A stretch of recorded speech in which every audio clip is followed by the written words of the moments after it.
So I pulled out Mr. Nintendo 64, and guess what? Doesn't work. Red light comes on, no signal. So I'll kind of show you. Get red light, no signal. Very disappointing. Tried different cartridges, and no go. Clean the cartridge, didn't make a difference. So I'm going to show you a possible, no guarantee any of this is going to work, but this is what I would try first. So let's look at all our options. So what you want to do, take out the memory cartridge, and it's just got a little door in here. You probably lost the door by now.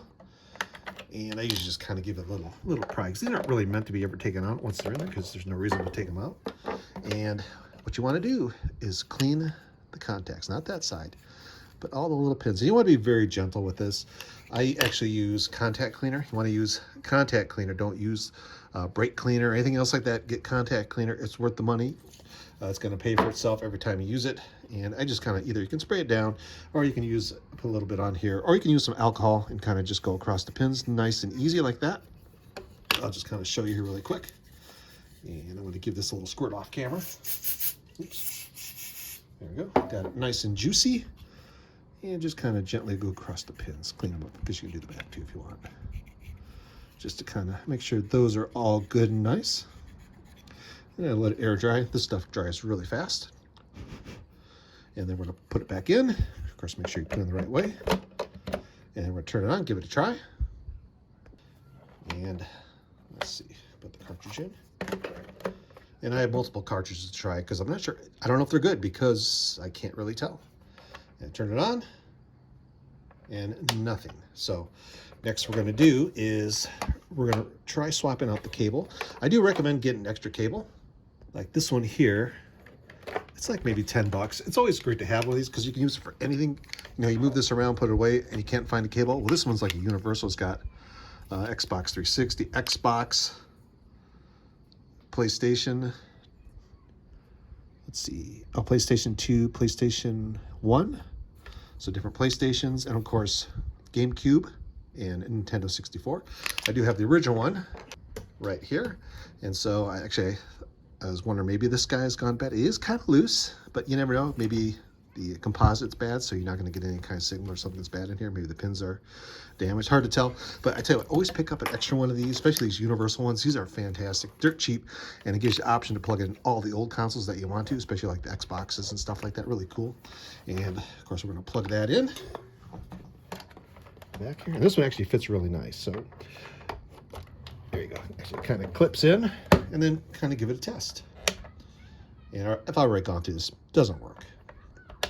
And the last one, and it's usually one of these. It's either memory card, you can clean that, or most likely either you got a bunch of bad cartridges that are really dirty. Clean your cartridges too. The connector in here, right inside here. Let me unplug all this here, so I can give you a little look at it. We'll take out the power supply. You should take out the power supply when you're doing this kind of stuff. And if you look right in here, you can see the edge connector right along here.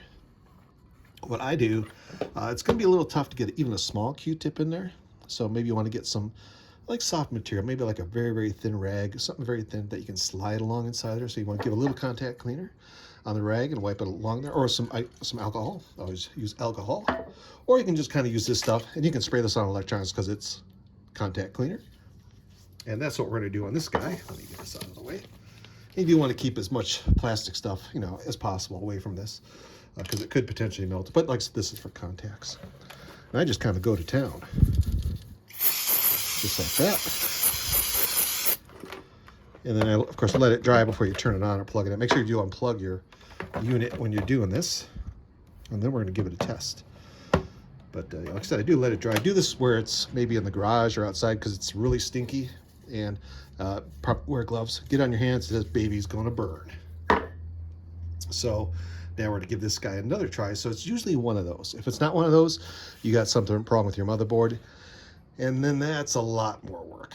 Could be power supply too. Most likely it's not your power supply. They usually are pretty robust. And if you do have the red light, most likely that power supply is working. So we're going to give this another try. Like I said, clean this. This didn't work. Clean my cartridge. That didn't work. I tried a different AV cable, which I still got to plug in. And then I cleaned the contacts. So let me plug it back in. So now let's test it out. We know it wasn't the memory pack. It wasn't the cable. Did clean cartridges. We know good cartridges. At least we think we do. You know, plug it in. Turn it on.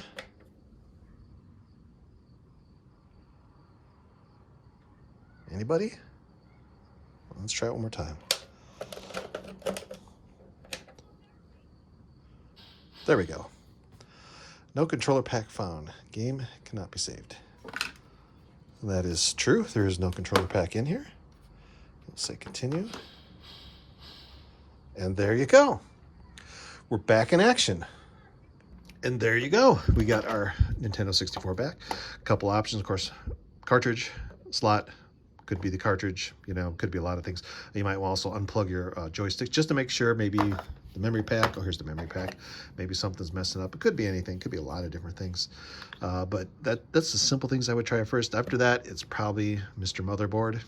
Could be also you have the input on their TVs wrong. Try it on a different TV. A lot of different things you can try. But as you saw, this guy was actually, the cartridge slot was bad. So these, I think, even if you have no cartridge in here, turn on, you get no signal. It's kind of a symptom of this kind of thing. But it could be a lot of different things. And it's old equipment, getting old, and it just happens. So give that a try first before you do anything, and you may get her back.